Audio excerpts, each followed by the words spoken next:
دریا کا شہزادہ۔ ایک غریب ماہی گیر دریا کے کنارے اپنی بیوی کے ساتھ رہتا ہے۔ وہ دریا سے مچھلیاں پکڑ کر لاتا، اس سے ان کی گزر بسر ہوتی۔ ایک دن ہر روز کی طرح وہ مچھلیاں پکڑنے جاتا ہے تو اس کے جال میں بڑی سی مچھلی آ جاتی ہے۔ وہ یہ دیکھ کر بہت خوش ہوتا ہے۔ اتنے میں مچھلی بولنے لگتی ہے، مجھے چھوڑ دو اور میں دریا کا شہزادہ ہوں۔ اگر تم مجھے آزاد کر دو گے تو میں تمہاری 3 خواہشیں پوری کروں گا۔ یہ سن کر ماہی گیر کہتا ہے کہ میں اپنی بیوی سے پوچھ کر بتاؤں گا۔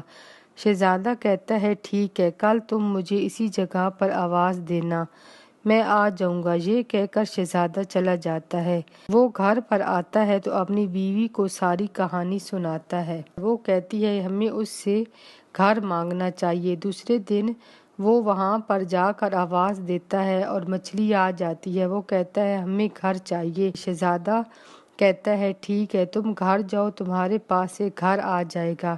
جب وہ آتا ہے تو کیا دیکھتا ہے، وہاں پر خوبصورت سا گھر ہوتا ہے۔ اس کی بیوی کہتی ہے یہ گھر چھوٹا ہے، ہمیں اس سے بڑا محل مانگنا چاہیے۔ پھر وہ اسی طرح مچھلی کے پاس جاتا ہے، اس سے کہتا ہے کہ ہمیں محل چاہیے، تو ان کے پاس محل آ جاتا ہے۔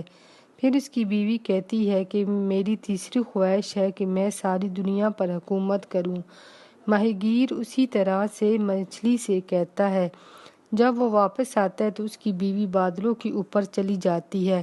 یہ دیکھ کر وہ بہت پریشان ہو جاتا ہے۔ وہ شہزادے کے پاس آتا ہے تو اس سے کہتا ہے یہ تینوں خواہشیں میری بیوی کی تھیں، اگر تم میری ایک خواہش پوری کر دو، میرا گھر پہلے کی طرح کر دو۔ مچھلی اسی طرح سے کر دیتی ہے۔ اب ماہی گیر خوش ہو جاتا ہے اور خوشی خوشی پہلے کی طرح اپنی زندگی گزارنے لگتا ہے۔